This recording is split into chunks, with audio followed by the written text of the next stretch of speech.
안녕하세요, 형제자매 여러분. 오늘 저는 우리 주 예수님의 이름으로 여러분께 인사드립니다. 이 영상은 주님께서 몇 주 동안 저에게 계속 말씀해 오신 내용이에요.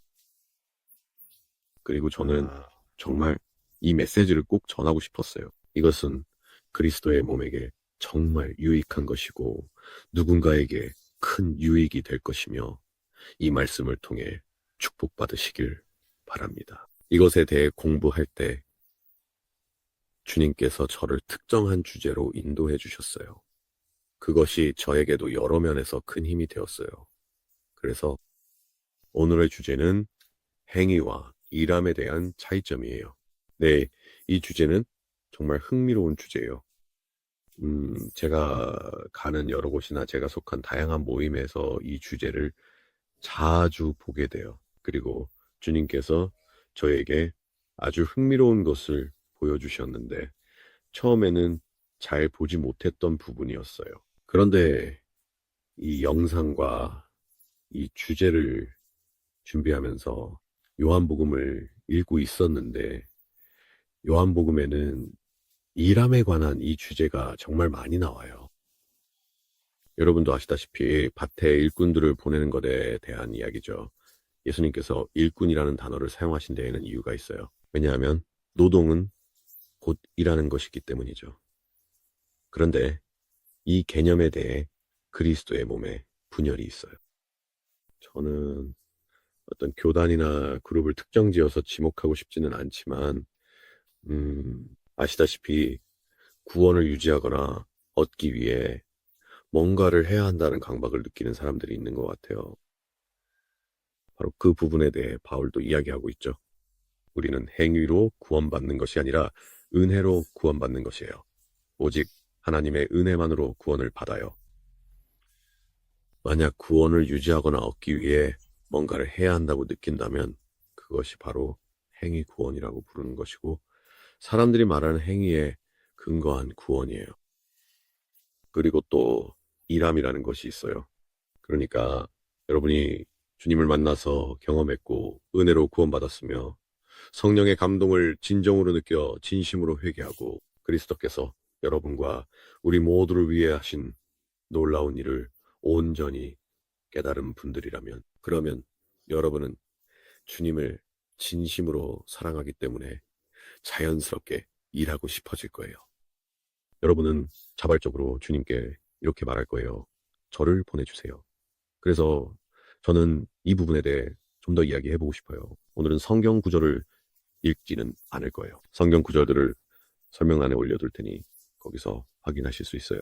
요한복음에서 사도행전으로 이어지고 디모데서에도 있고 정말 여기저기 다 나와 있어요. 정말 많아요. 주님께서 저에게 성경 구절들을 계속해서 떠올려 주셨어요. 일에 대한 성경 구절들이 정말 많아요. 행위로 구원받는 것, 그리고 은혜로 구원받았음에도 불구하고 밭에서 일하고 싶어 하는 것 사이에는 차이가 있어요. 이건 정말 큰 차이예요. 주님께서 제게 정말로 주목하게 하신 것 중 하나는 누군가가 자신의 구원을 유지하거나 행위로 구원을 얻어야 한다고 느끼는 근본적인 원인이 무엇이냐는 것이었어요. 이것의 근본 원인은 두려움이에요. 좋아요. 다시 한번 말씀드릴게요. 특정한 사람이나 집단이 무언가를 해야만 구원을 유지할 수 있다고 느끼는 근본적인 이유는 바로 두려움 때문이에요. 두려움은 누군가에게 배워서 생기는 거예요. 일반적으로 말해서 두려움을 가지려면 누군가에게 인위적으로 그렇게 가르침 받았기 때문에 그런 감정이 생기는 거예요. 또는 그것은 원수가 그들의 마음에 심어놓은 신념일 수도 있으며 그로 인해 그들이 그런 방향으로 가게 된 것일 수도 있어요.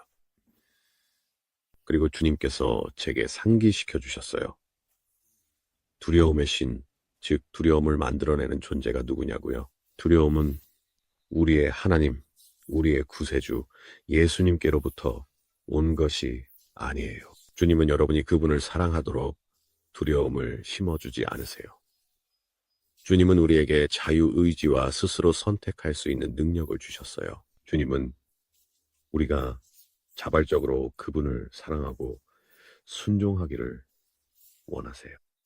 그러니 만약 여러분이 마음속에서 혹은 어떤 이유에서든 주님으로부터 구원, 구속, 용서 그런 것들을 행위로 얻거나 유지해야 한다고 느끼는 것이 두려움 때문이라면, 정말로 두렵기 때문이라면 여러분은 스스로 내면을 깊이 들여다보고 하나님께 그 두려움의 근원이 무엇인지, 왜 두려운지 드러내달라고 기도해야 돼요.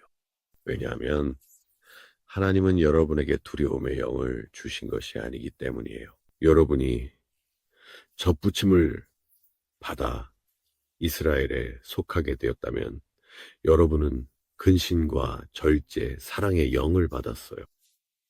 두려움의 영이 아니에요. 알겠죠? 행위에 대한 점은 분명하게 했으니 이제 일에 대해 이야기해 볼게요. 우리는 주님을 사랑하기 때문에, 그리고 그분이 우리를 위해 하신 일을 깨달았기 때문에 주님을 위해 일하는 거예요. 그것에는 차이가 있어요. 그리고 주님께서는 우리에게 밭에 들어가 일하고 수고하라고 하세요. 그런데 우리가 어떤 벌을 받을까봐 두려움 때문에 일을 하는 게 아니라 주님을 사랑하기 때문에 하는 거예요.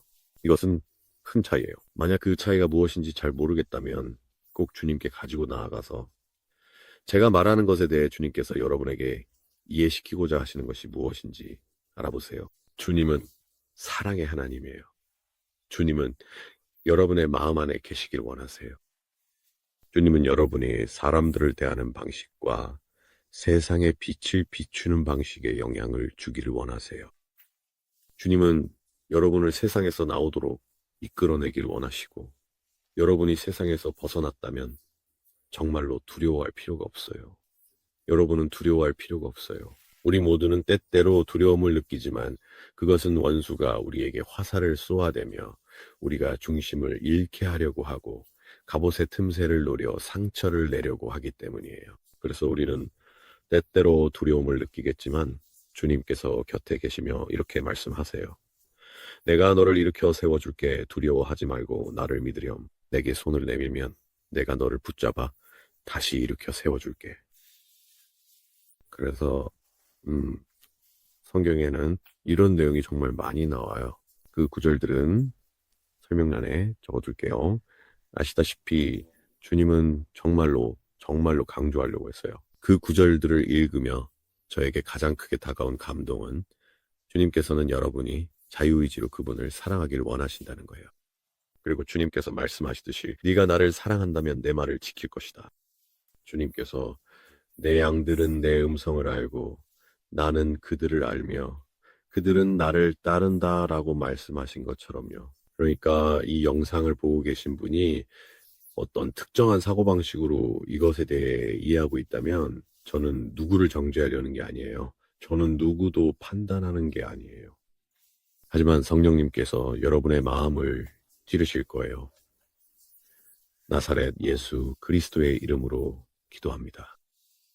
이 영상에는 성령의 찔림이 담겨 있고 주님께서는 모든 이들에게 그리스도의 몸 안의 분열을 멈추라고 말씀하십니다. 그리고 왜 사람들이 특정 방식으로 주님을 믿는지 그 근본적인 원인을 이해하시길 원하세요. 그것은 두려움에 근거한 것이고 두려움을 이길 수 있는 유일한 방법은 무엇일까요?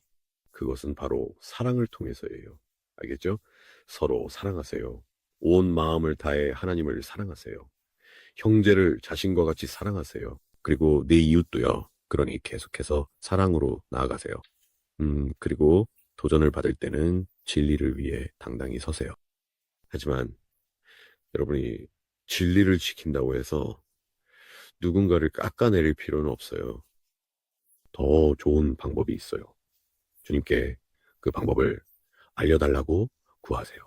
그러면 반드시 보여주실 거예요. 만약 잘 모르겠다면 저는 복음서부터 시작하라고 말씀드리고 싶어요. 바로 거기서요. 아시다시피 어떤 사람들은 지금 성령님께서 저를 통해 말씀하시려고 하고 있어요. 그래서 저는 영상을 편집 없이 찍는 것을 좋아해요. 왜냐하면 성령님께서 저에게 말씀하시는 것이 느껴지고 저를 통해 전하실 말씀이 있기 때문이에요. 때때로 사람들은 구원을 잃을까봐 두려워하거나 무언가를 잃을까봐 두려워하는 사고 방식에 빠지기도 해요. 또는 구원을 유지하기 위해서 아시다시피 열처녀의 비유를 보면 10명 중 5은 기름이 있었고 5은 없었어요. 그래서 이런 점이 사람들에게 두려움을 불러일으키기도 해요. 나는 어떤 처녀일까? 나는 잘하고 있는 건가?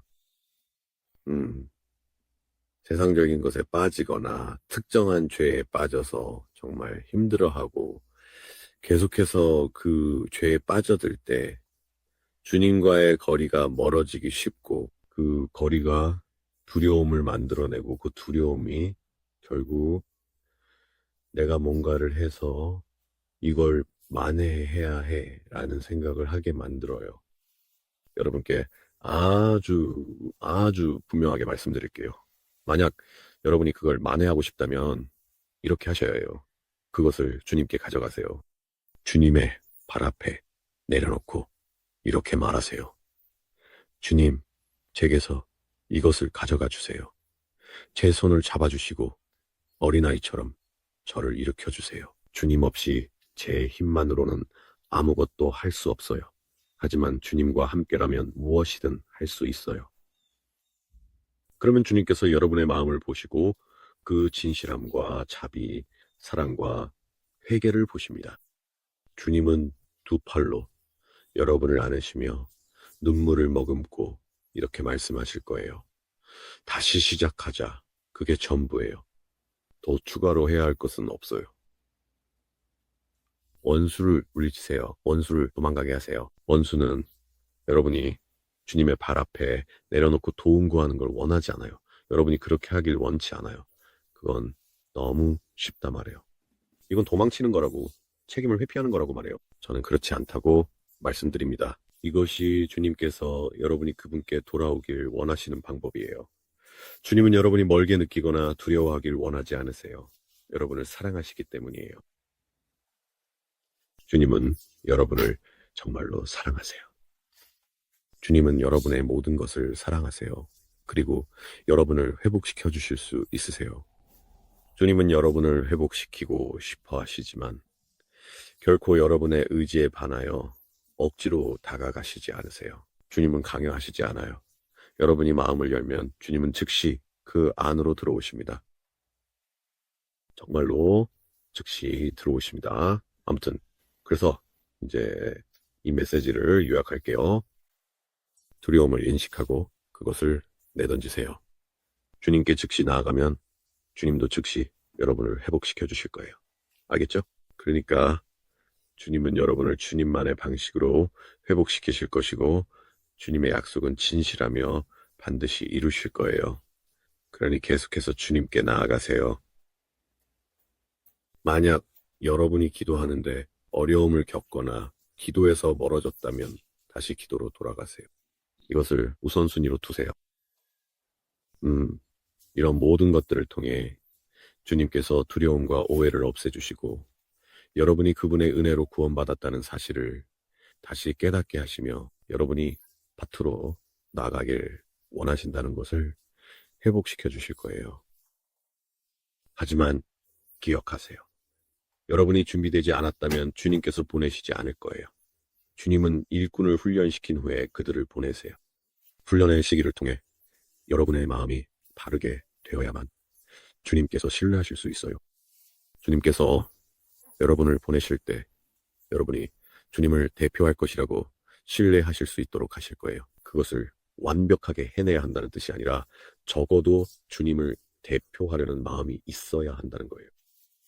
이 말씀이 누군가에게 정말로 축복이 되길 바랍니다. 그리고 이걸 듣고 있는 분들 중에 혹시라도 내가 뭔가를 해야만 구원을 유지할 수 있다는 생각을 가진 분이 있다면 이 부분을 주님께 가지고 나아가서 두려움에 대해 정말로 여쭤보시길 바랍니다. 아무튼 오늘 메시지는 여기까지예요. 여러분을 축복합니다. 이 영상이 누군가에게 축복이 되었기를 진심으로 소망합니다. 사랑합니다. 다음 영상에서 다시 뵙겠습니다. 샬롬.